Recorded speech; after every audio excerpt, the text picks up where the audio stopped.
Ya, mangga, silakan. Ya, bismillahirrahmanirrahim. Assalamualaikum warahmatullahi wabarakatuh. Waalaikumsalam warahmatullahi wabarakatuh. Alhamdulillahirabbil alamin. Wassalatu wassalamu ala asrofil anbiya'i wal mursalin. Habibana wa nabiyyana Muhammadin sallallahu alaihi wasallam wa ala alihi wa ashabihi wa man tabi'ahum bi ihsanin ila yaumiddin. Wa ba'd. Qala Allah Ta'ala fi kitabihil karim. A'udzubillahi minasyaitonir rajim. Bismillahirrahmanirrahim. Allahu nurus samawati wal ard, masalu nurihi kamishkatin fiha misbah, al misbahu fi zujajah, az-zujajatu ka'annaha kawkabun durriyun yuqadu min syajaratin mubarakatin zaituna la syarqiyati wala gharbiyatin yakadu zaituha aw zaituha yudhi'u walau lam tamsas hunar nurun ala nur yahdillahu li nurihi may yasha wa yadribullahu al-amsala lin-nas wallahu bikulli syai'in alim. Wa qala Rasulullah sallallahu alaihi wasallam fi riwayatin an Abdullah bin Amr yuhaddisu annahu bata ma'aka salasa layalin. Wa qala innahu lam yakum baini wa baina walidi ghadabun wala hajar. Wa qala hatta yani bata salasa layalin ma huwa illa ma ra'ait fansaraftu anhu falamma walaitu da'ani wa qala ma huwa illa ma ra'aita ghayra anni la ajidu fi nafsi ghillan li ahadin minal muslimin wa la ahsiduhu ala khairin a'tahu Allahu iyyahu. Qala Abdullah bin Amr bin Al-As hadhihi allati balagtu bika wa hiya allati la nutiqu, akhrajahu Ibnu Mubarak fi Az-Zuhad. Amma ba'd fa inna astaqal hadits Allah khairal huda huda Nabi sallallahu alaihi wasallam. Alhamdulillah, syukur Allah Subhanahu wa taala yang telah memberikan kepada kita kenikmatan iman, Islam dan juga ihsan. Dan salawat dan salam sama-sama kita panjatkan kepada junjungan alam Habibana wa Nabiyyana Muhammadin sallallahu alaihi wasallam, kepada seluruh ahlul baitnya, para sahabatnya serta orang-orang yang senantiasa mengikuti jejak sunnahnya hingga akhir zaman.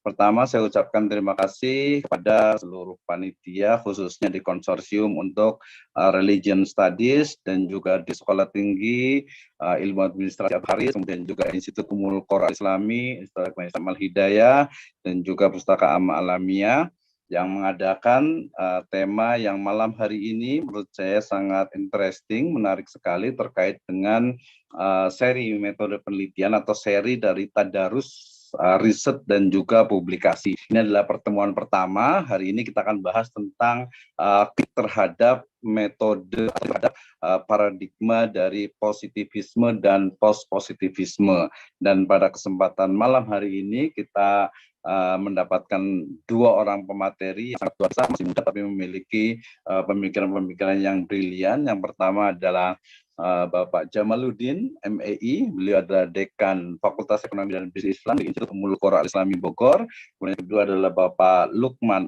kandidat Dr. Lukman MPD, ya, beliau adalah student di PhD program UIN Raden Inten Lampung. Baik, sebagai pemantik, saya mungkin lebih banyak berbicara tentang bagaimana sebenarnya kritik terhadap positivisme dan post-positivisme ini menjadi tema yang menarik. Saya awali dengan firman Allah Subhanahu wa taala dalam surat An-Nur ayat ke-35 yang merupakan puncak dari sebuah riset atau ilmu pengetahuan yang juga di sana ada paradigma yang tersimpan. Yang kedua yang menarik adalah terkait dengan bagaimana model riset yang saya menyebut dengan etnografi, ya, bagian dari post-positivisme yang ternyata sudah dilakukan oleh sahabat Nabi yaitu Abdullah bin Amr bin Al-As. Ini menarik sekali gitu ya. Nah, kemudian ketika bicara tentang paradigma penelitian, karena ini adalah seri ya untuk tadarus penelitian atau riset dan publikasi, sebenarnya ada beberapa hal terkait dengan paradigma penelitian sampai kepada actionnya, yaitu penelitian, menulis dan juga publikasi. Nah, Ibu dan Bapak sekalian, tadi yang belum saya sebutkan, terima kasih atas kehadirannya, luar biasa sekali ya. Ini setelah sholat tarawih, kemudian kita bisa tadarus bersama bersama ya. Ini insya Allah juga tidak lebih mulia juga dari bagaimana kita tadarus dari Islamic Studies ataupun dirosah Islamiyah. Nah, saya awali dengan pemahaman kita terkait dengan periodisasi dari perkembangan filsafat dan juga ilmu pengetahuan. Menurut saya ini penting sekali ya untuk dipahami dan diketahui oleh para peneliti, sehingga jangan sampai kita terjebak kepada pragmatisme ya, di mana hanya kemudian meneliti, kemudian menggunakan satu paradigma, menggunakan satu metodologi dan menghasilkan. Tapi apa di balik itu kita tidak mengetahui. Sehingga awal sekali kita mesti paham tentang periode klasik dari bagaimana induk dari sebuah ilmu pengetahuan ya, kemudian juga abad pertengahan sampai kepada periode abad modern. Nah, kita juga harus pahami, jangan salah paham dengan istilah modern dengan modernisme ya, sampai kepada periode abad kontemporer ya, ketika kampus besar lain sudah bicara tentang etnografi, bicara tentang virtual fenomenologi, post kualitatif gitu ya. Kita masih berbicara tentang positivisme dan post-positivisme. Tapi saya pikir ini juga penting ya. Salah satunya kenapa saya memulai tema ini, kemarin saya 2 pekan yang lalu saya mengikuti sebuah workshop dengan seorang profesor besar di sebuah perguruan tinggi besar juga, ketika saya menanyakan tentang bagaimana sebenarnya pengembangan ilmu pengetahuan, khususnya di bidang saya, yaitu di ekonomi dan bisnis syariah, finance juga keuangan, tapi masih menggunakan paradigma normatif. Yang saya maksud adalah normatif tentu saja adalah Islamic worldview. Nah, profesor ini mengatakan, beliau bukunya sangat banyak tentang riset metodologi, ya beliau mengatakan, Bapak katanya, ketika Bapak itu menggunakan paradigma normatif, itu sudah ketinggalan, itu abad sebelum abad ke-18, bahkan sebelum Renaissance muncul. Renaissance itu muncul, kenapa? Karena untuk mendobrak dari metafisik dan juga spirituality. Nah, kita nanti akan temukan bagaimana rasionalisme, kemudian empirisme, sampai kepada positivisme, dia menihilkan adanya metafisik dan juga value dari spiritual. Nah, dari sini menurut saya kritik sekali. Kenapa? Kemudian kita kok seolah-olah itu tidak paham dengan bagaimana positivisme, bagaimana post-positivisme itu berkembang dan digunakan. Nah, ketika bicara tentang paradigma, saya juga akan bicara tentang perkembangan dari paradigma elemennya. Ada ontologinya, ada epistemologinya, dan juga metodologinya. Saya pikir ini juga harus dipahami agar kita tahu bagaimana sebenarnya metodologi yang digunakan itu sangat terkait erat dengan paradigma. Dan paradigma yang sekarang muncul itu adalah ya antara positivisme dengan post-positivisme. Mungkin sebagian ada yang menganggap, ya biasa mahasiswa baru akan menganggap, oh post-positivisme itu adalah kelanjutan dari positivisme, karena ada kata-kata postnya, padahal sangat different, ya, sangat-sangat berbeda sekali dari sisi ontologinya, epistemologinya, dan juga aksiologinya. Nah, ini sebenarnya yang menjadi diskusi kita, dan kita akan mendengarkan ya dari Ustadz Jamaluddin dan juga Ustadz Lukman terkait dengan perkembangan intelektual menurut Auguste Comte ini ya, yang melihat bahwa adanya teologis ya, kemudian metafisik dan juga positivis ya, atau positivis ya. Jadi positivisme kita menyebutnya. Jadi kemudian kenapa kemudian muncul istilah positivisme itu sebagai sebuah puncak ilmu pengetahuan, sementara teologis ya, yang kita pahami dari kata teo dengan logos, itu kemudian dihilangkan ya. Kalau kita lihat lebih luas ya, selain dari Auguste Comte ini kan dia teologis itu melihat dari animisme, politeisme, kemudian masuk ke monoteisme, yaitu Islam lah. Terus di sini termasuk juga sebenarnya Kristen juga sebenarnya monoteisme sebenarnya gitu. Kemudian masuk ke tahap metafisik ya, metafisika, kemudian tahap positif. Nah, ini seolah-olah itu tahap positif ini yang dikenal dengan positivisme itu adalah manusia berpikir secara ilmiah berdasarkan sains, sehingga tadi yang sumbernya adalah teologis ataupun metafisik itu tidak dianggap sebagai sebuah ilmu pengetahuan. Nah, kalau kita lihat lebih luas lagi, kita luaskan horizonnya, kita akan menemukan adanya tadi teologis dengan istilah mistisisme, kemudian juga rasionalisme, kemudian muncul empirisme, sampai kepada positivisme yang tadi nanti karakternya itu adalah ilmiah, dan juga post-positivisme yang disebut dengan apa?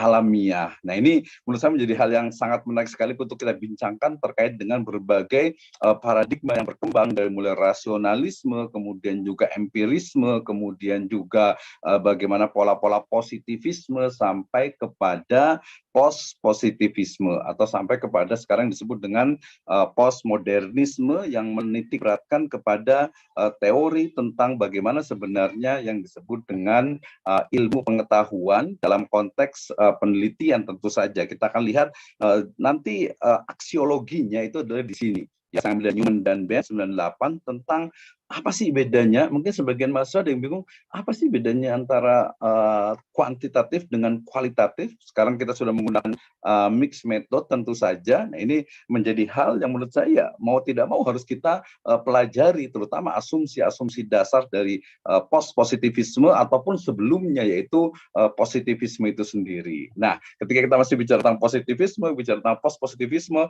orang lain sudah bicara tentang digital fenomenologi, kemudian juga cyber community dan lain sebagainya, yang melihat objek itu bukan hanya sesuatu yang real nyata di dunia nyata, tapi sudah kepada apa yang disebut dengan dunia maya, yaitu bagaimana sebenarnya ini bisa dijadikan sebuah penelitian yang sifatnya sangat lebih luas lagi. Nah, ini pemantik dari saya terkait dengan bagaimana sebenarnya metodologi ya post positivisme dan juga positivisme itu bisa berkembang di tengah masyarakat, dan kita yang nanti kita akan diskusikan adalah tentang bagaimana sebenarnya ketika positivisme itu karakternya dia menghilangkan spiritualitas dan juga metafisik. Dan post-positivisme yang dia background-nya, basicnya adalah ilmu sosial human, ya ternyata dia juga menihilkan adanya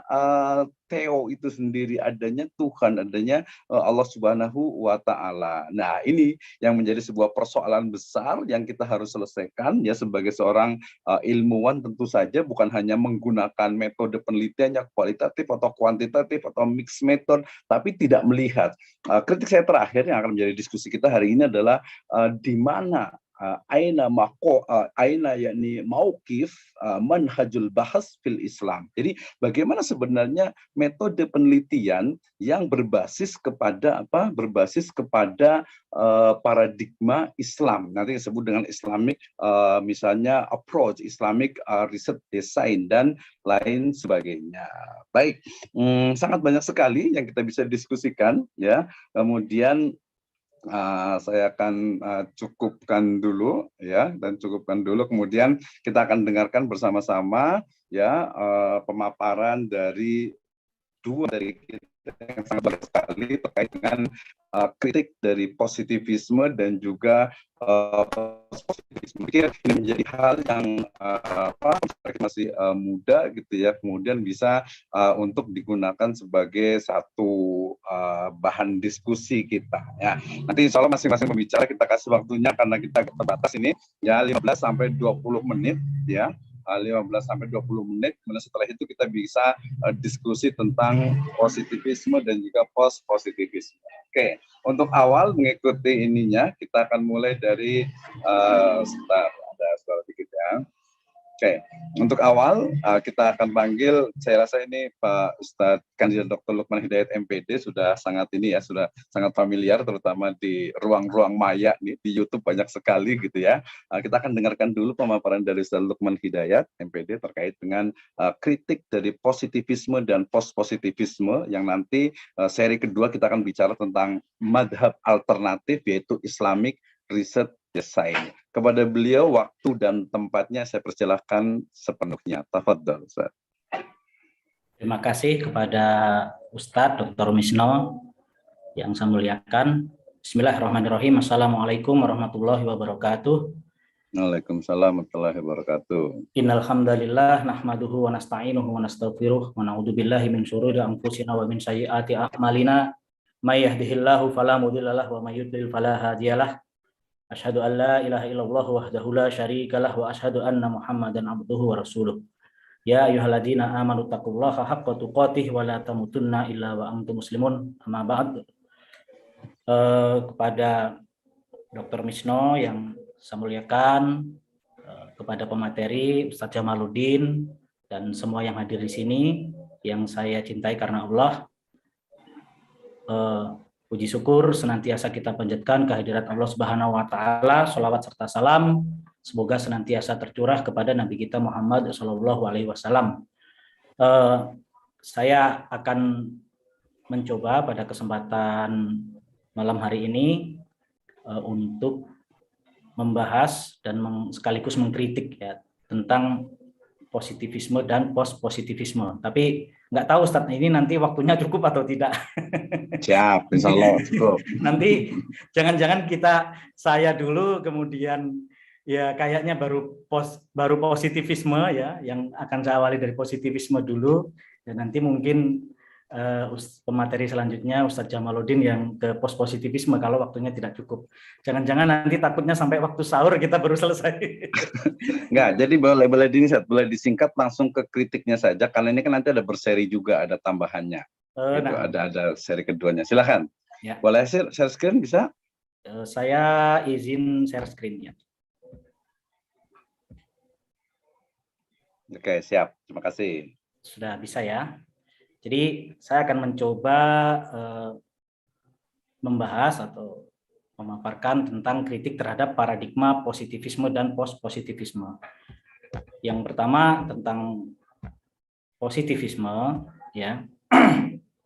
Jadi filsafat bicara tentang positivisme kita itu sejarahnya itu tidak bisa lepas dari tiga tokoh ini ya, dari Saint-Simon, Auguste Comte, dan Émile Durkheim. Sebetulnya pencetusnya adalah Saint-Simon. Nah, kemudian disempurnakan, didalami dan dikembangkan oleh Auguste Comte. Nah, Auguste Comte ini sebetulnya kan dia sekretarisnya Saint-Simon. Ya, kemudian dia malah justru dia yang dikenal sebagai pencetus paradigma atau konsep positivisme. Dan Auguste Comte ini juga dikenal sebagai bapak sosiologi, ya kalau nggak salah gitu. Iya. Sebagai bapak sosiologi. Nah, positivisme ini berkembang itu ada 3 varian. Yang pertama itu varian Prancis, kemudian ada varian Amerika dan varian Jerman. Kalau pada pembahasan positivisme ini saya akan memaparkan teorinya yang berdasarkan dari varian Prancis. Kalau post-positivisme nanti yang akan kita bahas adalah yang berkembang di Jerman atau varian Jerman. Ya. Nah, ada 12 prinsip post-positivisme Prancis yang ini ditulis oleh Brian. Dia juga mengutip tentu saja dari Auguste Comte langsung ya. Yang ya mungkin saya akan bahas 12 ini aja Ustaz. Secara siap. Jadi yang pertama, there is but one world and it has an objective existence. Jadi hanya ada satu dunia dan dunia ini memiliki eksistensi objektif ya. Jadi dalam pandangan positivisme, dunia ini memiliki eksistensi objektif ya. Buktinya dunia ini sudah ada sebelum subjek itu ada ya. Subjeknya adalah kita manusia ya. Hal ini dapat kita bahas dari sisi teori terbentuknya dunia. Menurut positivisme ini kan dia percaya dengan teori Big Bang ya. Yang konon teori Big Bang ini katanya terjadinya 4 sampai 5 miliar tahun yang lalu, saya tidak tahu persisnya. Pokoknya 4 atau 5 miliar tahun yang lalu. Nah, dan munculnya manusia itu ada setelah Big Bang ya. Ini kalau kita percaya, kalau enggak ya kalau saya sendiri nggak percaya sebetulnya, tapi tapi ya beginilah. Kalau saya sendiri nggak percaya. Ya, jadi manusia itu, subjek itu muncul setelah Big Bang itu terjadi. Nah, menurut ahli paleontologi bahwa fosil yang ditemukan, fosil tertua yang ditemukan, fosil manusia pertama itu berusia 4 juta tahun yang lalu. Nah, itulah yang dianggap sebagai subjek yang pertama, ya. Kemudian Yang kedua, ya, ini prinsip yang kedua dari positivisme Prancis adalah bahwa dalam pandangan positivisme, ya, dunia ini punya unsur pembentuk, dan unsur-unsur pembentuk itu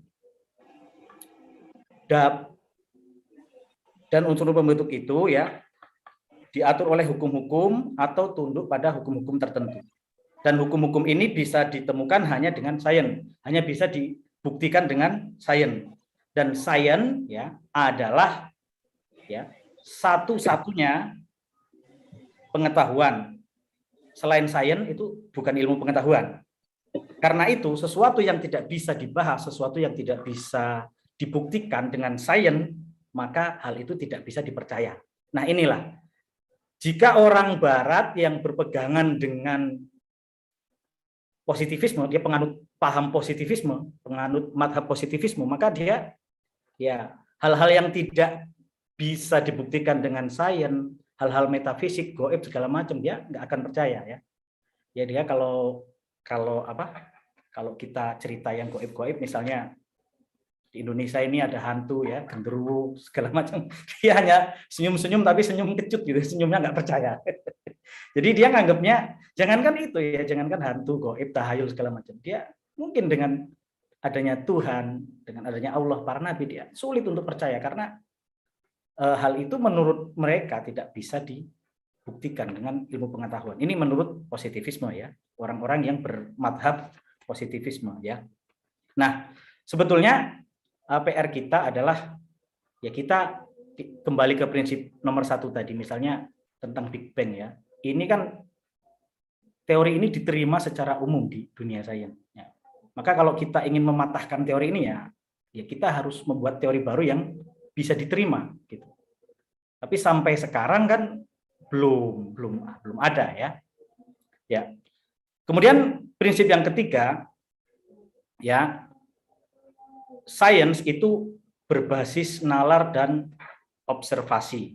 Makanya di dalam positivisme ya observasi itu sangat dikembangkan ya.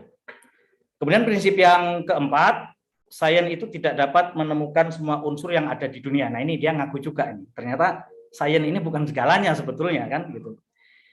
Dan semua hukum yang mengaturnya tidak semuanya bisa ditemukan dengan sains karena daya nalar dan observasi manusia itu terbatas. Nah, ngaku lagi nih Ustaz ya. Mereka ngaku ya. Pengetahuan ilmiah akan tetap ya power operation. Jadi power operation ya, kekuatan dari nalar dan observasi itu sangat terbatas. Karena itu sains itu selalu relatif terhadap tingkat perkembangan intelektual yang telah dicapai dan relatif dalam organisasi sosial ilmu pengetahuan. Jadi dari sini sebetulnya mereka mengaku bahwa tidak semuanya itu dapat ditemukan melalui sains. Nah, dan dari situ juga muncullah namanya teori relativitas. Jadi kebenarannya itu nggak pasti begitu, karena daya nalarnya dan kekuatan observasi itu juga terbatas. Nah, ini mereka mengakui kelemahan mereka. Yang prinsip kelima, ya, apa yang berusaha dicari oleh manusia tentang dunia ini umumnya atau normalnya didorong oleh minat praktisnya dan oleh situasi yang dihadapinya. Kita lanjut ke prinsip yang keenam, ya. Ada hukum-hukum perkembangan historis yang penemuannya akan memungkinkan untuk menjelaskan kejadian di masa lampau, memahami kejadian di masa kini, dan bisa untuk memperakirakan atau memprediksi masa depan. Jadi ada penemuan-penemuan yang bernilai sejarah ya, yang itu berkaitan dengan kehidupan masa lampau, itu jejak-jejak itu bisa direkonstruksi untuk mengungkapkan kehidupan pada masa lampau. Misalnya kita menemukan piramid di Mesir ya, ada isinya Firaun dan segala macam yang ada di dalamnya, itu bisa untuk merekonstruksi kejadian di masa lampau. Nah, dan hasil penelitian itu juga bisa untuk memperakirakan atau memprediksi, tapi bukan meramal ya. memperkirakan kejadian di masa depan. Nah, yang berikutnya prinsip ketujuh ya. Ada hukum sosial yang mengatur interkoneksi antara berbagai bentuk kelembagaan dan budaya. Yang kedelapan, masyarakat adalah realitas sui generis ya. Jadi masyarakat itu merupakan sesuatu yang berbeda dari umumnya atau bersifat unik. Makanya nanti dari sinilah berkembang ilmu sosiologi. Jadi tidak melulu di dalam positivisme itu tidak melulu melahirkan sains. Yang kesembilan, tatanan sosial adalah keadaan alamiah masyarakat. 10, pilihan moral dan politik harus ditetapkan secara eksklusif atas dasar ilmiah. Jadi mereka para penganut paham positivisme ini dalam melakukan pilihan politik itu berdasarkan dengan kajian-kajian ilmiah, tidak dengan perasaan ya. Kalau di Indonesia mungkin kan masih main perasaan gitu kan. Wah ini calon A ini hanya dianggap tapi belum terbukti kan, dianggap berhasil, dianggap humanis, dianggap merakyat dan lain sebagainya. Ya. Yang ke-11, ketundukan manusia di hadapan hukum-hukum alam dan sejarah, dan masyarakat menghalangi penilaian terhadap bentuk-bentuk institusional dan budaya dalam hal apapun selain sesuai dengan hukum-hukum ini.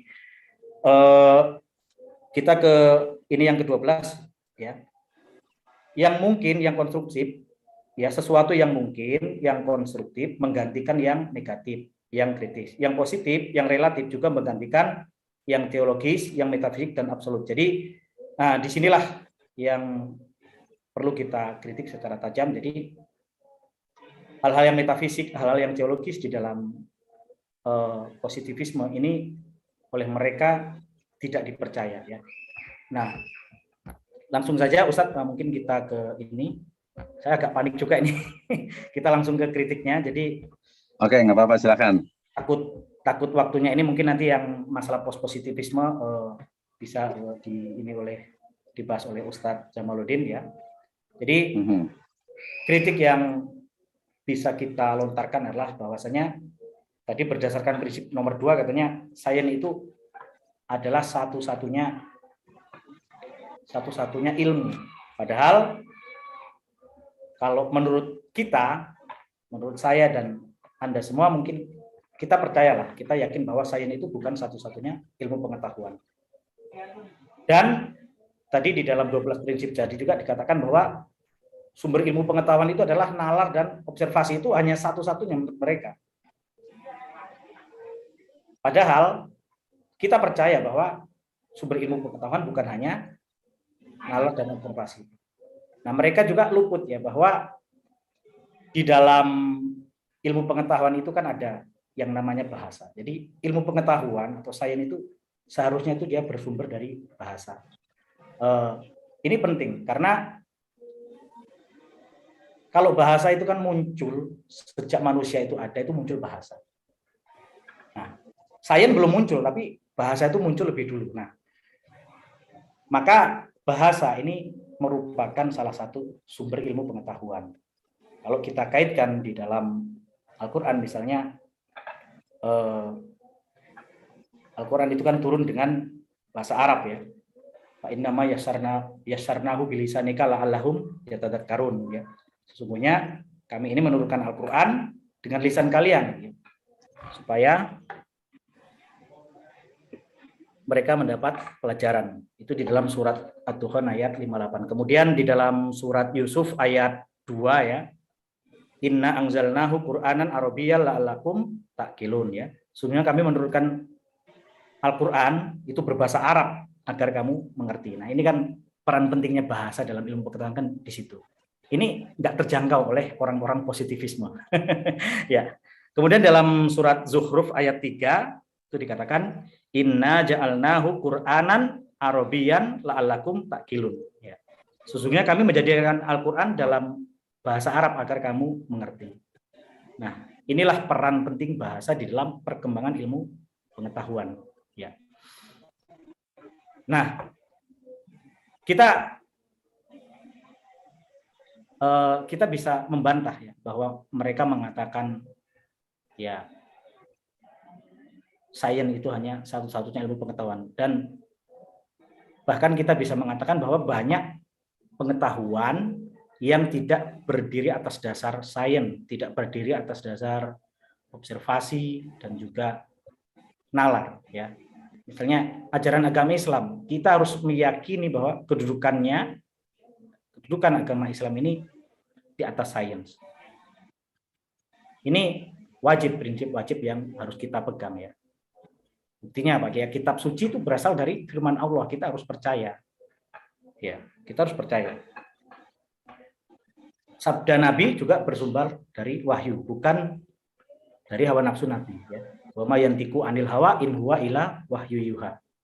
Nah, itu kita terima semua itu sebagai pengetahuan, sebagai kebenaran yang kita yakini secara absolut itu adalah sesuatu yang benar. Nah, makanya kalau kita berpegang pada madhab positivisme, maka akibatnya apa? Manusia itu akan mengalami krisis keimanan. Kalau 12 prinsip tadi ya, itu silahkan nanti diterjemahkan kembali, saya tadi hanya sekilas saja ya. Kalau 12 prinsip positivisme itu dipegang teguh oleh seseorang, maka ya itu seseorang itu akan mengalami krisis keimanan. Kalau kita ya sebagian kita percaya, sebagian kita ambil sebagai sebuah metodologi, sebagian tidak ya. Buktinya apa di Eropa ya? Buktinya bahwa positivisme ini bisa mengakibatkan krisis keimanan di Eropa itu yang nyata itu di Belanda, Ustaz. Jadi saya ada kenalan, beliau itu S3-nya di Groningen. Beliau tunjukkan gereja-gereja di sana itu banyak yang kosong. Ya, ini karena mereka berpegang teguh pada madhab positivisme. Yang metafisik, yang goib, teologis itu udah nggak percaya lagi mereka. Maka agama itu udah dianggap apa bagi mereka gitu. Makanya gereja-gereja itu banyak yang kosong. Kan ini kan sesuatu hal yang aneh ya. Padahal menurut sejarah ya, bahwa Belanda itu kan melakukan imperialisme, melakukan ya, penjajahan ke dunia timur, ke Indonesia, kan semboyan mereka kan 3, gold, gospel, glory. Ya, mereka mencari gold, emas, kekayaan, gospel menyebarkan agama. Nah, ada misi menyebarkan agama. Tidak hanya tentang meraih dunia mereka. Nah, sekarang kan agama yang mereka bawa kan ada yang di Nusantara ini, agama Katolik, itu kan berasal dari mereka. Ya, mereka yang sebagai sumbernya, sebagai penyebarnya di Nusantara ini, mereka sendiri udah nggak percaya. Gereja-gereja di sana banyak yang kosong. Nah, ini sebetulnya peluang. Ya, seperti rekan saya cerita, bisa dibeli gereja itu. Nanti dimasjidkan. Nah, ada juga kemarin Ustaz ada penggalangan donasi ya. Jadi satu ormas itu mau membeli gereja untuk dimasjidkan. Nah, mereka udah nggak nganggap lagi itu sebagai sesuatu yang sakral atau apa, enggak. Jadi hanya duniawi saja. Ya. Oke, luar biasa. Bentar, Ustaz, ini satu lagi ya. Jadi saya mengkritik ya dari sudut pandang kita sebagai seorang Muslim ya, bahwa positivisme itu dia hanya sampai di sini aja, sampai knowledge ya diturunkan kepada manusia, diimplementasikan ya hanya untuk management of nature, hanya mengelola bumi. Nah, benefitnya apa ya? Ya untuk dunia saja. Mereka tidak sampai kepada prophet dan Allah. Dia tidak percaya juga sumber ilmu pengetahuan adalah dari Allah. Allah menurunkan knowledge kepada Nabi, Nabi menurunkan knowledge kepada manusia, dan itu semua kita gunakan sebagai management of nature atau khalifah fil ardi. Nah, benefitnya apa ya? Seseorang akan mempunyai loyalitas ya dan ketaatan kepada Allah. Nah, kalau Nabi ini Ya kalau kita taat kepada ajaran Nabi kan berarti sudah taat kepada ajaran Allah. Kalau Nabi sudah levelnya servanthood ya, sebagai pelayan, sebagai hamba yang betul-betul taat. Kalau saya atau kita ini di loyalty atau obedience-nya ini ya, kita ini mungkin kadang taat, kadang enggak gitu ya. Jadi ini ya, yang tidak di konsep yang tidak dimiliki oleh mereka-mereka yang mengandung paham positivisme. Saya rasa itu Ustadz, mungkin kita nanti Oke, kita bisa diskusi ya. diskusi dan kita lanjut dulu ke narasumber yang kedua. Terima kasih. Assalamualaikum warahmatullahi wabarakatuh. Waalaikumsalam warahmatullahi wabarakatuh. Terima kasih Ustaz Luqman Hidayat MPD atas materinya. Tadi ada yang menarik dan saya rasa mungkin kita bisa rubah sedikit dari temanya. Saya juga mungkin lebih menginginkan juga agar lebih mendalam nih tentang positivisme. Nanti Ustaz Jamaluddin boleh juga menjelaskan positivisme dulu nih ya.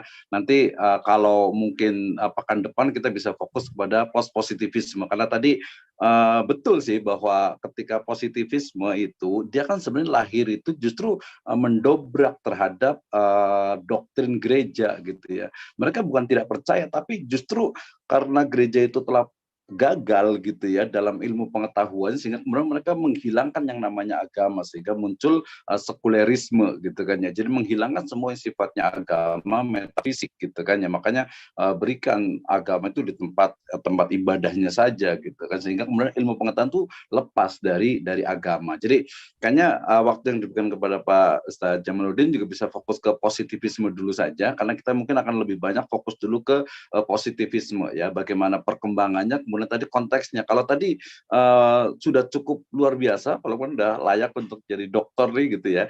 Tinggal Amin. hanya ini ya. Kalau kita baca tokoh-tokoh di profesor-profesor di UIN, IAIN, Stein gitu ya, kita akan menemukan ya interkorelasi dengan interkoneksi. Misalnya ada salah satu kamus menyebutkan wahyu itu memandu ilmu misalnya. Dia mencoba untuk menggabungkan karena tadi kalau kita ininya Islam saja oleh perspektif mereka itu ya ini doktrinal, ini sudah usang gitu. Sehingga untuk menghubungkan, mengoneksikan antara agama, wahyu dengan ilmu itu menurut saya sangat penting. Oke, sekarang saya berikan waktunya kepada Ustaz Jamaluddin ya dalam 15 menit sampai 20 menit untuk boleh fokus ke positivisme dulu, kalau ada boleh ke positivisme ya.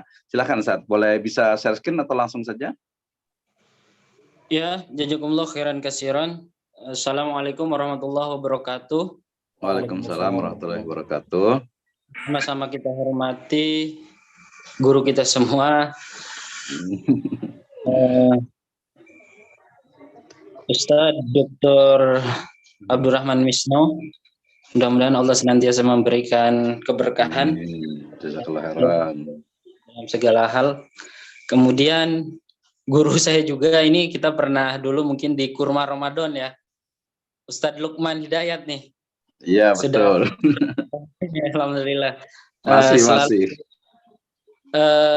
Selalu memberi pencerahan nih ilmu pengetahuan ya. Luar biasa sekali. Terima kasih jazakumullah khairan katsiran juga kepada seluruh audiens yang hadir pada malam hari ini. Mudah-mudahan juga senantiasa Allah berikan kemudahan kita dalam segala urusan dan keberkahan. Amin ya Allah ya Rabbal Alamin. Sebenarnya apa yang sudah disampaikan oleh Gurunda Dr. Misno terkait filsafat paradigma positivisme dan post-positivisme ini sesuatu yang saya kayak menggali kembali gitu. Yang dulu pernah saya pelajari, kemudian sudah lama tidak dipelajari, kebuka lagi gitu. Alhamdulillah ini suatu keberkahan dipelajari lagi ya. Tadi saya dapat begitu banyak informasi ilmu baik dari Dr. Misno maupun dari Dr. Luqman ya. Alhamdulillah. Mohon izin Ustazi, saya boleh? Untuk langsung ke pos positivisme ya. Boleh, nggak apa-apa. Kalau positivismenya dikritiknya bisa nggak? Boleh langsung nggak ke kritik positivismenya? Baik, baik. Saya langsung ke kritik.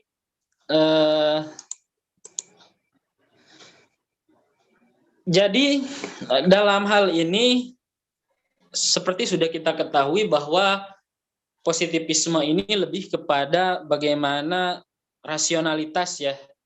Rasionalitas, kemudian objektivitas ya. Metode ilmiah seperti itu. Lebih kepada menekankan kepada sains yang bisa diraba oleh akal seperti itu.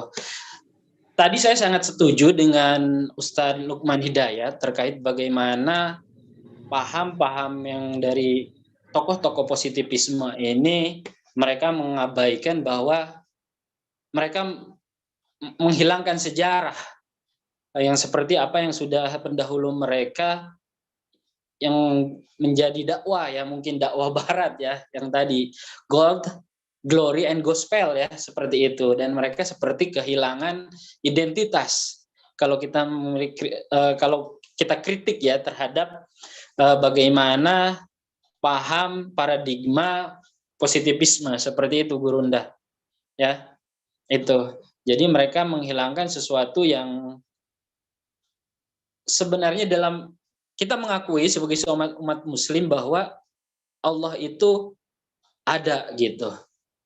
Dengan ada penciptaannya, dengan ada alam semesta ini. Tetapi saking cerdasnya, melampaui batas kecerdasan mereka ini, akhirnya mereka melampaui batas seperti itu. Sehingga yaitu sains menjadi hal yang paling utama dalam kehidupan mereka seperti itu. Dan hingga mereka melupakan bahwa adanya Sang Pencipta yang menciptakan alam semesta dan seluruh isinya. Seperti itu yang membuat keseimbangan di muka bumi ini. Itu mungkin Gurunda terkait kritik terhadap paham positivisme. Kemudian saya ini tadi, karena mungkin tadi sangat jelas ya oleh Ustadz Lukman terkait positivisme ya. Langsung saja ke post-positivisme nih. Oke, boleh silakan.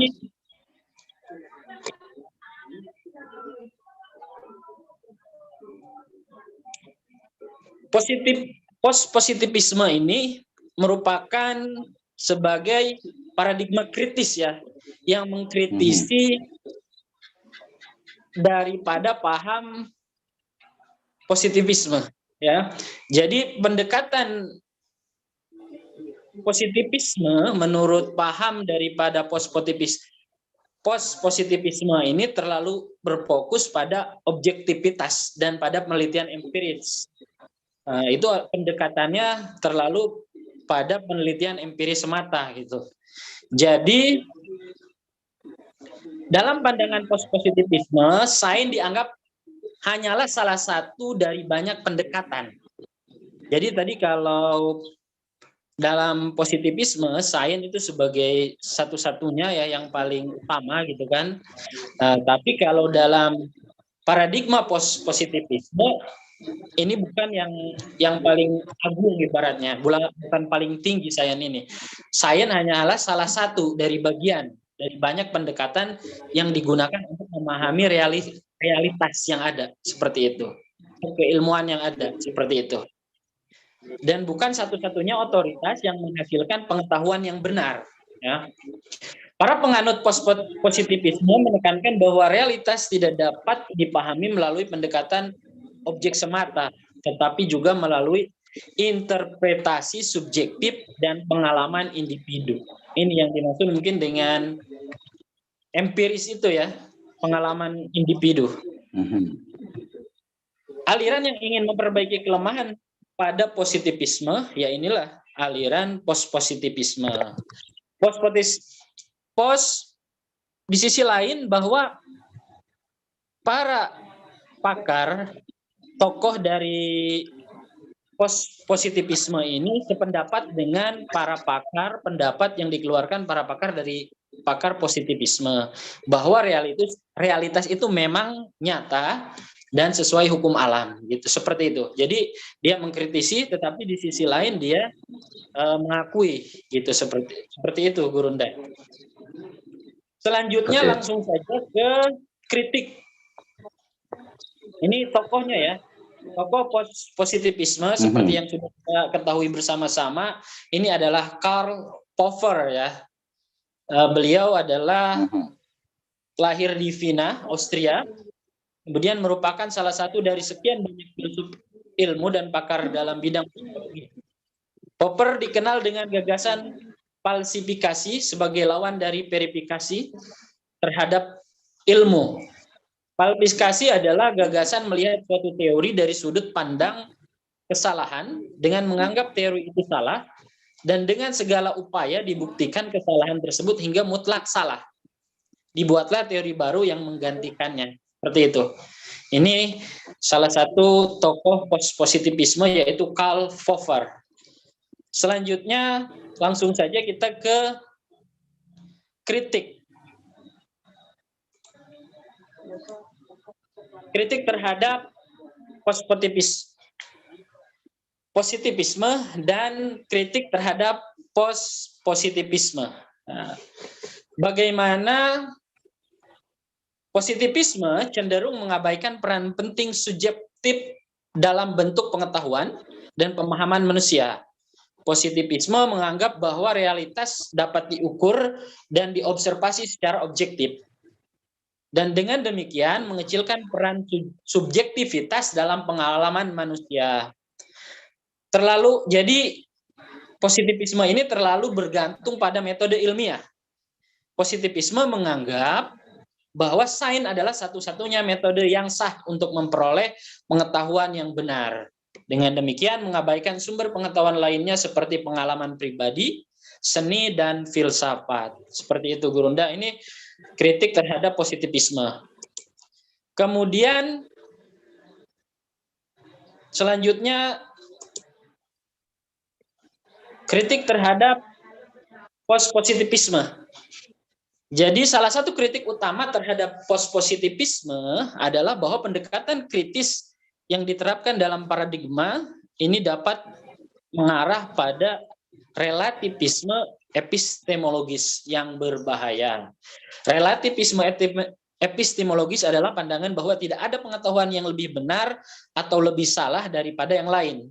Dan semua perspektif dan sudut pandang sama berharganya. Pandangan ini dapat mengarah pada ketidakmampuan untuk membuat nilai atau pernyataan yang membedakan antara pandangan yang valid dan pandangan yang tidak valid. Jadi akhirnya menjadi abu-abu gitu, seperti itu. Nah, ini kritik terhadap positivisme. Kemudian paradigma positivisme dianggap lebih sulit untuk dioperasionalkan secara sistematis dan konsisten dalam penilaian praktis. Hal ini disebabkan oleh kerangka kerja kritis yang diterapkan dalam pendekatan ini memerlukan interpretasi yang lebih luas dan kompleks dalam pemahaman fenomena sosial. Kemudian selanjutnya yaitu bagaimana pandangan Islam terhadap positivisme dan positivisme, kritik dari ini. Pandangan Islam terhadap positivisme dan positivisme tidaklah homogen. Kenapa? Karena seperti dalam agama-agama lainnya ada berbagai macam pandangan yang berbeda-beda yang berkembang di kalangan umat Islam. Namun, terdapat beberapa pandangan umum yang bisa diidentifikasi terkait dengan pendekatan ini. Pertama, kritik terhadap positivisme. Beberapa pandangan dalam Islam mengkritik, terutama karena terlalu berfokus pada metode ilmiah dan pengetahuan yang didasarkan pada observasi dan eksperimen, sehingga kurang memperhatikan nilai-nilai moral dan spiritualisme. Itu moral dan spiritualisme yang di kita sebagai bangsa Timur, ya, budaya Timur itu sangat dijunjung tinggi seperti itu. Namun dalam pandangan positivisme ini tidak muncul gitu, tidak menjadi pandangan. Kemudian pandangan ini memandang bahwa positivisme cenderung menempatkan ilmu pengetahuan sebagai tujuan akhir. Jadi sains itu ilmu pengetahuan sebagai ujung. Beda dalam kita sebagai umat muslim, ilmu itu hanya sebagai sarana. Sarana mencari mardotillah, sebagai ibadah. Nah, mencari ilmu itu adalah kewajiban kita sebagai umat muslim. Kemudian dengan cari ilmu itu kita bisa dengan memiliki ilmu, maka itu akan menjadi bekal kita. Tujuan kita apa? Yaitu mardotillah, mendapat keridhaan dari Allah. Ketika Allah sudah ridho, maka insya Allah hidup kita akan bahagia di dunia dan di akhirat. Seperti itu. Amin. Siap. Itu mengenal Allah dan meraih kebahagiaan abadi. Itu dalam Islam ya, dalam kritik Islam terhadap positivisme. Kemudian kritik terhadap positivisme di sini bahwa cenderung untuk positivisme Islam ini menerima ya, pandangan Islam menerima terhadap pemandangan ini karena memberikan perhatian. Kenapa diterima terkait paradigma positivisme ini? Karena memberikan perhatian dan konstruksi sosial. Itu tadi apa yang disampaikan Ustaz Lukman, yaitu bahasa, filsafat, sosial, itu diterima dalam paradigma positivisme ya. Jadi pengetahuan dan realitas serta mengakui pentingnya memperhatikan konteks sosial budaya dan membangun pengetahuan. Dan bagaimana Islam ya, kritik Islam ini terhadap positivisme ini agar menjaga keseimbangan antara konteks sosial dan budaya ya, dengan tetap mengedepankan objektivitas dan ketelitian dalam pengumpulan dan analisis data. Seperti itu Gurunda ya. Oke, luar biasa. Ada lagi? Cukup mungkin ya tadi lebih kepada integrasi. Jadi eksperimen dan pengamatan harus diintegrasikan dengan nilai-nilai moral dan spiritual, yaitu untuk mencapai tujuan akhir yang lebih besar, lebih mulia.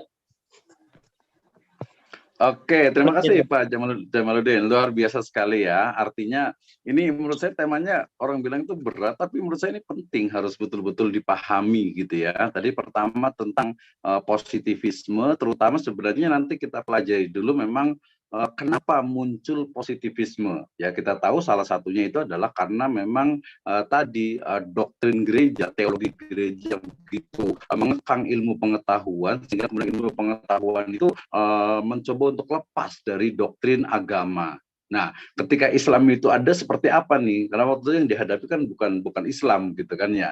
Nah, kemudian positivisme sendiri, kalau tadi positivisme itu dia berangkat dari ilmu ini fisika, ilmu apa yang disebut dengan ilmu-ilmu alam gitu ya, sehingga kemudian dia objek itu dianggap sebagai sesuatu yang mati. Nah, sementara positivisme itu berangkat dari ilmu-ilmu humaniora, kemanusiaan, di mana manusia itu adalah sesuatu yang dinamis, yang berkembang, yang banyak dipengaruhi. Nah, nanti positivisme itu akan memunculkan kuantitatif, kemudian positivisme itu akan memunculkan adanya tadi kualitatif. Sebenarnya nanti istilah positivisme itu sebenarnya nanti bisa menggunakan istilah istilahnya itu adalah naturalistik gitu ya. Jadi kalau positivisme itu adalah ilmu ilmiah, sementara positivisme itu adalah ilmu alamiah. Nah, tapi kemudian ini kayaknya saya boleh nanya juga nih, kita terjebak kepada minimal tuh dua istilah dulu. Nah, pertama adalah istilah science. Science seperti apa sih yang dipahami oleh positivisme? Ini yang pertama. Yang kedua, metode ilmiah. Tadi, kalau positivisme dia menggunakan metode ilmiah, sementara positivisme dia menggunakan metode alamiah.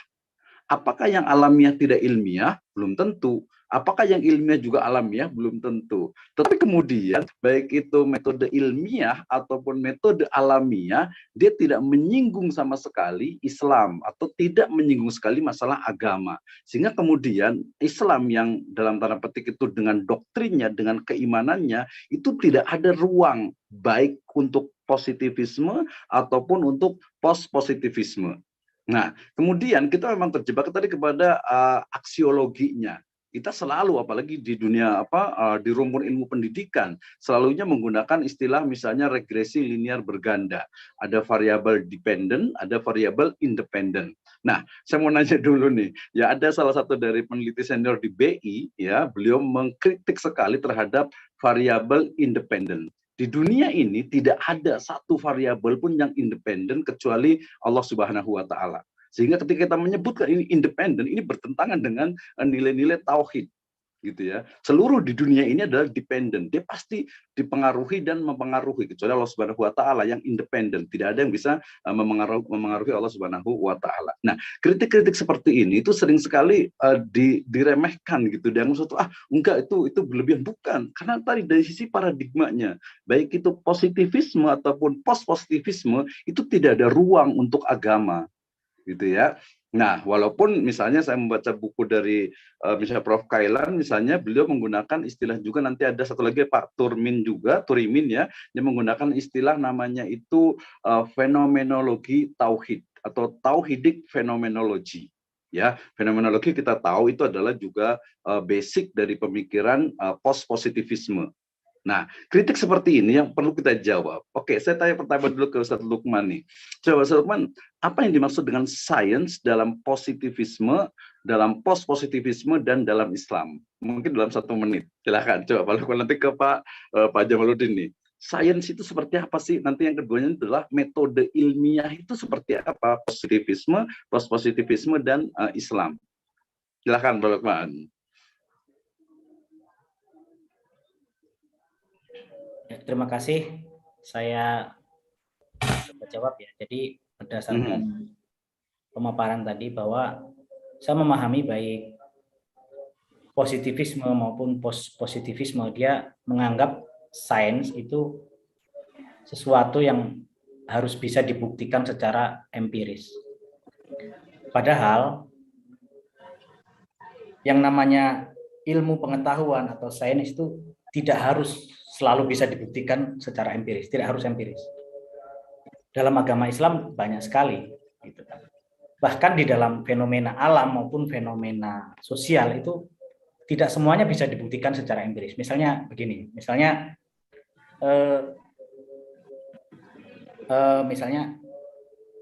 digigit ular kobra itu bisanya berbahaya, ya kan? Bisanya berbahaya. Maka kita jangan sampai digigit ular kobra, bahkan bisa mengakibatkan kematian kan begitu. Makanya jangan sampai digigit. Kan yang ngomong begitu nggak pernah digigit padahal. Maka harus dibuktikan dulu. Makanya saya mungkin ada penelitian sebelumnya kali, ada case sebelumnya gitu kan. Tapi ada itu hanya ini, review. Mereka belum tentu itu berdasarkan hasil riset kan begitu. Makanya saya tertarik ya Ustaz. Jadi saya ketika mencoba menggali materi ini, saya itu ingat ya dengan ucapan salah satu tokoh di Indonesia yang mengatakan para ustadz, para tokoh agama ini para pemprediksi masa depan katanya. Karena kita ini bisa dengan fasih memprediksi nanti setelah mati akan hidup seperti apa, nanti ada akhirat kan. Itu dulu sempat ramai juga kan. Nah, ya, betul. Nah kita umat Islam kan menerima itu sebagai sebuah kebenaran. Nah, jadi prinsip dasar yang membedakan antara yang kita yakini, agama Islam yang kita yakini dengan madhab atau paradigma positivisme dan post-positivisme, mereka menerima kebenaran itu semuanya harus empiris, sedangkan kita tidak. Nah, sedangkan semuanya tidak harus dibuktikan secara empiris, tetapi dapat kita terima sebagai sebuah kebenaran. Mungkin itu saja Ustaz. Terima kasih. Oke, terima kasih ya. Ini kalau menurut saya masih panjang dan saya tidak akan pernah puas ya dengan jawaban ini. Karena tadi itu memang belum menemukan jembatan gitu. Jadi antara East dengan West itu, antara Islam ya kita sebut sebagai Timur dengan Barat itu dia belum ketemu untuk mendapatkan sains gitu ya. Termasuk juga ilmiah. Atau sekarang ke Pak Jamaluddin tentang metode ilmiah. Ya kalau saya pahami sih bahwa baik positivisme ataupun post-positivisme, mereka menganggap sains, kalau positivisme itu adalah sains itu adalah ini berdasarkan ini ya, epistemologi ilmu ya, bahwa positivisme memandang bahwa sains itu adalah ilmu pengetahuan yang bersumber atau yang bisa dicerna oleh panca indera. Gitu ya, yang oleh panca indera dan bisa dikuantifikasi. Sementara post-positivisme, sebuah kebenaran ilmu pengetahuan itu adalah apa yang ada di masyarakat, apa yang ada di sebuah lingkungan komunitas, baik itu maknanya epik ataupun maknanya emik. Dan keduanya tadi itu tidak pernah berbicara tentang wahyu lagi-lagi, tidak pernah berbicara tentang istilahnya sesuatu yang istilahnya itu transenden, itu tidak pernah, kecuali mungkin post positivisme yang mungkin masuk ke postmodernisme dengan yang lebih, bahkan kalau tadi saya sebut dengan istilah modernisme dengan postmodernisme, itu adalah dua paradigma yang juga menolak agama, gitu ya, yang juga menolak agama ini. Dan tadi belum menemukan, kayaknya kita makanya tadi salah satu kenapa kita bisa diskusi itu, kita bisa banyak belajar. Saya selalu menyampaikan bahwa ketika saya menulis buku itu saya dapatkan ilmu gitu, walaupun hanya mencari satu hadis misalnya gitu ya. Nah ini juga sangat penting sekali. Oke, saya tanya ke Jamaluddin nih,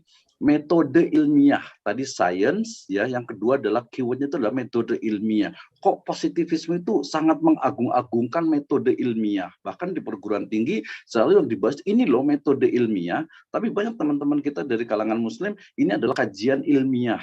Nah, padahal antara kajian ilmiah menggunakan kata-kata ilmiah dengan metode ilmiah yang dipahami oleh positivisme ataupun post-positivisme itu dia sangat berbeda. Silakan Pak Jamaluddin dalam 1-2 menit.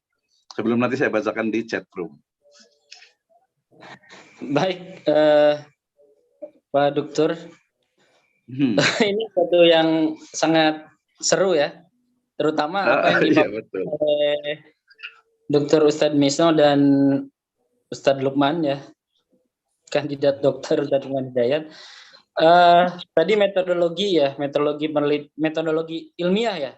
Metode ilmiah aja. Jadi kalau positivisme itu adalah metode ilmiah, kalau post positivisme itu adalah metode alamiah. Nanti kita ada mazhab alternatif atau mungkin mazhab utama, yaitu Islamic Research Design atau Islamic Research Approach. Nah, metode ilmiah itu dalam positivisme dan post-positivisme itu seperti apa dan bagaimana dalam Islam? Ini sangat jawabannya. Ini kayak ujian disertasi gitu ya. Nggak apa-apa ya.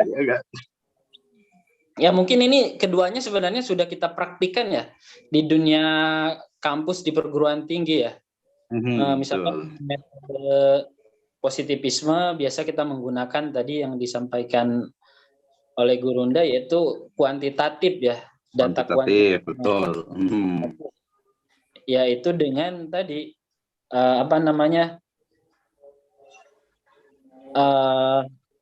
variabel independen dan variabel dependent, seperti itu. Itu lebih mengedepankan kepada angka-angka, mengedepankan pada perhitungan-perhitungan seperti itu. Yang dianggap kalau mungkin yang awam gitu itu sebagai metode yang sudah sangat benar gitu metodenya. Ternyata muncul lagi kan metode daripada metode ilmiah dari post-positivisme yang daripada itu tadi humaniora sosial ya. Dari alamiah gitu, sesuatu yang akhirnya menjadi kualitatif itu, seperti itu. Nah, itu pengalaman itu sudah kita alami sebagai seorang akademisi di perguruan tinggi, dan itu memiliki nilai lebih ya tersendiri, baik itu yang kuantitatif maupun kualitatif, ada nilainya. Seperti itu, memiliki nilai masing-masing, kelebihannya masing-masing dan kekurangannya masing-masing.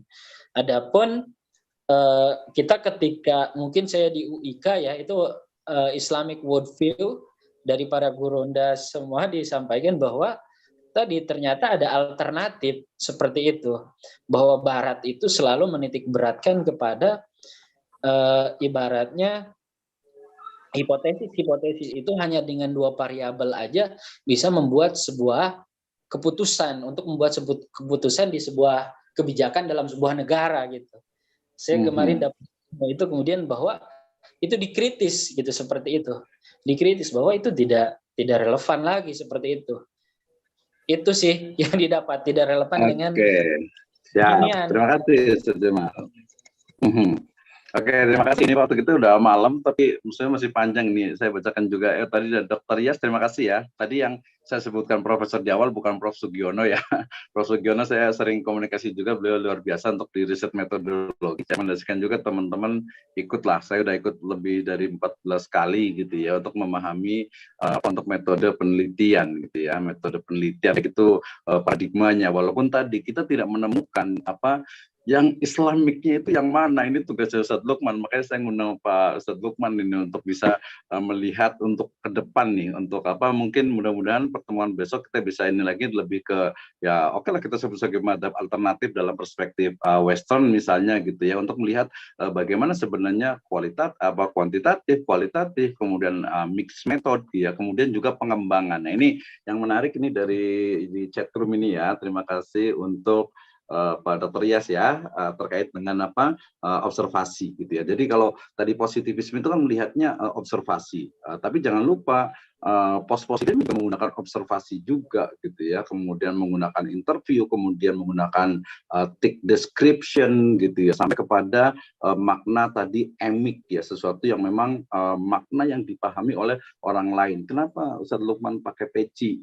Nah itu bisa dijawab dengan kualitatif, nggak bisa tuh pengaruh peci terhadap kecerdasan nih gitu ya, itu kuantitatif gitu ya. Nah itu jadi karena memang paradigmanya itu berbeda, dan kemudian ketika disandingkan dengan Islam itu juga berbeda juga, sehingga paradigmanya ini yang kemudian jadi PR kita bersama nih, untuk bisa melihat sebenarnya oke, kita menggunakan aksiologi dari positivisme yaitu kuantitatif, dan juga sesekali menggunakan mungkin post positivisme dengan banyak sekali modelnya, ada grounded teori, kemudian fenomenologi, kemudian etnografi, kemudian etnometodologi, kemudian ada kajian pustaka, mungkin juga kuasi kualitatif, sekarang sudah sampai ke netnografi, virtual fenomenologi, kemudian juga digital etnografi dan sebagainya. Itu dia akan terus berkembang ya. Nah, tetapi yang paling penting tadi justru paradigma awalnya, bahwa ini paradigma Islam ini loh, sains Islam itu seperti ini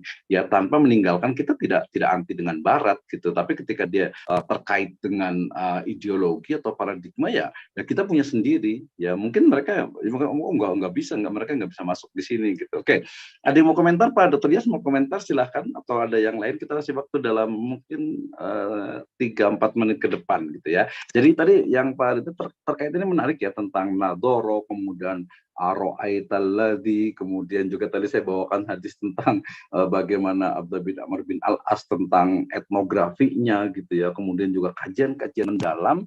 Nah ini menurut saya menjadi satu ini, minimal dosen itu bisa memahami lah bahwa oh ternyata ini loh apa paradigma awalnya, sehingga mahasiswa jangan sampai terjebak. Jadi gini, saya melihat para peneliti itu terjebak dalam meneliti agama itu hanya kepada dua hal ya. Pertama adalah agama dia hanya sebagai objek penelitian.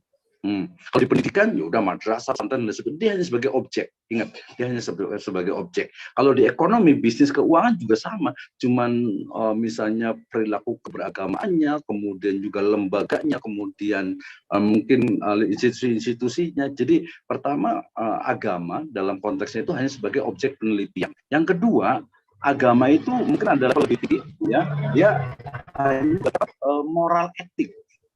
Ya, padahal kan Islam bukan itu, justru bukan hanya moral etik, walaupun kita bisa saja mengatakan innama bu'istu liutammima makarimal akhlak, tetapi moral etik itu ada yang lebih basic gitu dari moral etik, yaitu akidah atau tauhid, yang itu tidak pernah muncul dalam sebuah paradigma penelitian gitu ya. Sehingga menurut saya ini justru tugas memang ya levelnya Pak Dr. Jamil kan kandidat dokter juga nih di UIK kan ya, di dokter ekonomi syariah nih. Jadi harus betul-betul memahami ini loh paradigmanya. Jadi tugas kita itu adalah mengembangkan paradigma yang Islamik. Tadi bahasanya Pak Adian Husaini itu adalah Islamic worldview gitu ya, atau paradigma Islam yang itu bisa membangun, untuk bisa berbagai ilmu pengetahuan. Contohnya yang ada di chat room ini terkait dengan makna-makna observasi, bagaimana observasi dalam Islam, bahkan bagaimana interview antara Nabi Musa dengan Khidir gitu ya, juga munakosahnya Nabi Ibrahim dengan raja yang zalim ya, dan banyak lagi itu kita bisa kembangkan. Nah, itu yang kalau menurut saya yang hilang dari para ilmuwan, dari para akademisi saat ini, di mana mereka hanya udah pakai aja kuantitatif, pakai aja kualitatif, pakai aja mix method, tapi basic paradigmanya itu justru malah nggak nemu di sana gitu ya. Kenapa ini diletakkan di awal untuk mengetahui ternyata paradigma yang seperti ini, kemudian positivisme, post-positivisme, kemudian nanti masuk lagi ke post kualitatif yang lebih kontemporer lagi. Nah, kita bisa memasukkan, ini saya lihat banyak sekali profesor di UIN, Stein dengan IAIN dengan Stein itu mencoba untuk menggabungkan itu, bagaimana pemikiran-pemikiran Islam ya Timur itu bertemu dengan pemikiran Barat, sehingga tadi doktrin agama Timur kemudian bertemu dengan rasionalnya Barat gitu ya. Nah, ini yang kalau sendiri-sendiri itu dia nggak bakal ketemu gitu. Ya ini tetap nggak ngaku, ini tetap nggak ngaku gitu. Apakah jembatan itu perlu? Wallahu a'lam bishawab, dan mungkin kita akan bisa jawab di pertemuan berikutnya. Ada dari Pak Lukman mau komentar, silakan dalam 1 menit mungkin sebagai closing remark. Nanti ke saya Jamaluddin. Baik, terima kasih. Jadi melalui pertemuan malam ini Ustadz, jadi saya justru mendapatkan hal-hal baru dari antum yang menuntut saya untuk terus belajar. Tetapi ya, jadi apapun itu ya, kita sebagai seorang Muslim, kita mempunyai pedoman bahwasannya inna asdaqal hadits kitabullah wa khairul hadi hadi Muhammadin sallallahu alaihi wasallam.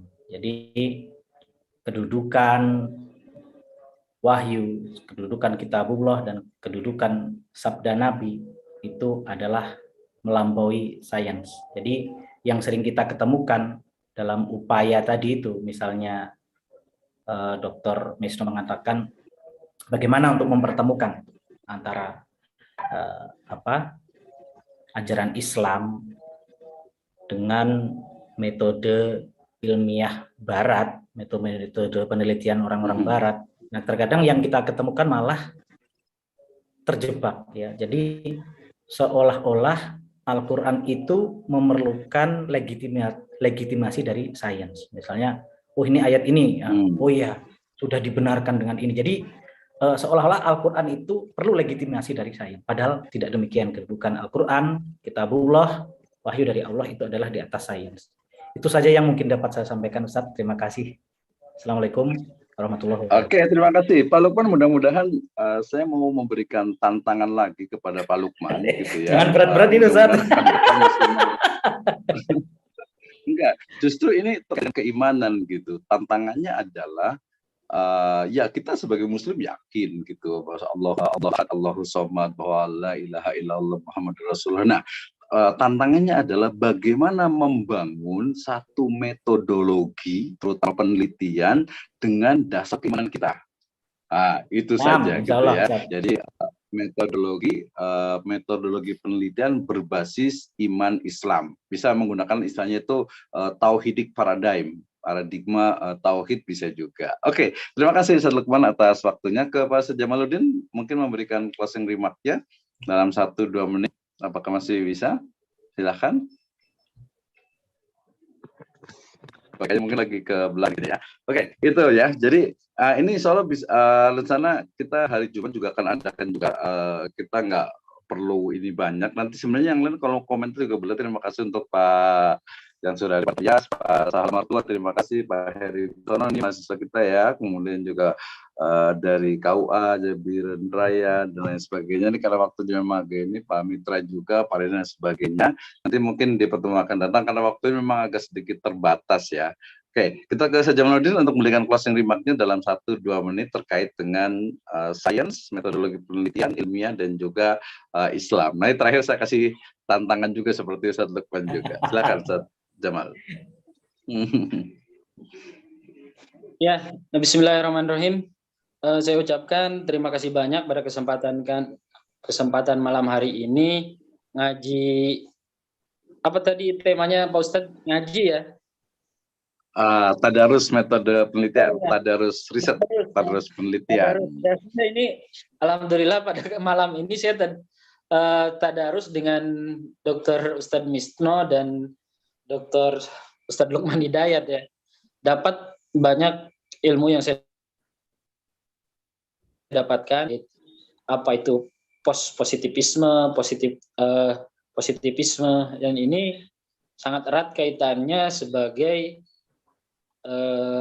di pekerjaan kita ya sebagai seorang akademisi gitu, di profesi kita sebagai akademisi sangat erat kaitannya dan penting untuk kita kembangkan seperti itu. Ini satu yang sangat lebih maju dari apa yang sudah saya kerjakan dengan teman-teman saya di ya seperti kita melakukan pembimbingan skripsi, kemudian melakukan pengabdian ke masyarakat, yaitu terjebak pada itu aja, misalkan positivisme dan positivisme. Dan mudah-mudahan harapannya dengan adanya kajian ini, tadarus ini mudah-mudahan nanti banyak manfaat yang bisa saya dapatkan, kemudian bisa saya berikan kepada mahasiswa-mahasiswa serta rekan-rekan akademisi saya. Seperti itu aja. Oke, terima kasih. Untuk mungkin mudah-mudahan ada waktu lagi untuk Jumat depan. Saya mau kasih tantangan. Kalau tadi ke Ustadz Lukman tantangannya saya ulang lagi, itu adalah membangun metode penelitian berbasis iman Islam gitu ya.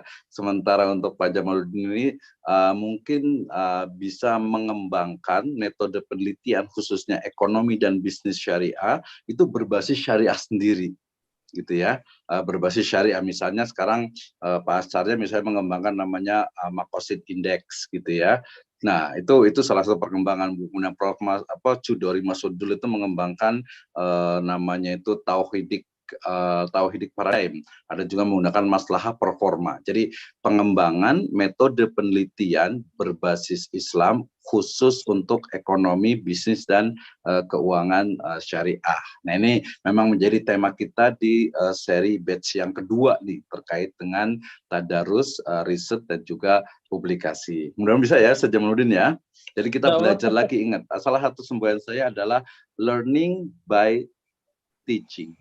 Ya, ingat, learning by teaching. Jadi dengan belajar sejatinya kita tuh sedang dengan mengajar sejatinya kita tuh sedang belajar. Sama menulis buku itu sebenarnya kita sedang belajar. Jadi alasan dulu kenapa saya menulis buku karena saya ingin belajar, tapi kalau kuliah lagi udah nggak ada lagi juga. Makanya nulis buku, dapat satu hadis, dapat satu pendapat tuh sudah sangat luar biasa sekali. Terima kasih, maaf untuk semuanya. Ini mungkin tidak bisa ini karena waktu sudah lewat jauh ya, 30 menit. Insya Allah kita lanjutkan di pertemuan yang akan datang. Jazakumullahu khairan ala ihtimamukum. Kita tutup dengan hamdalah dan doa kafaratul majelis.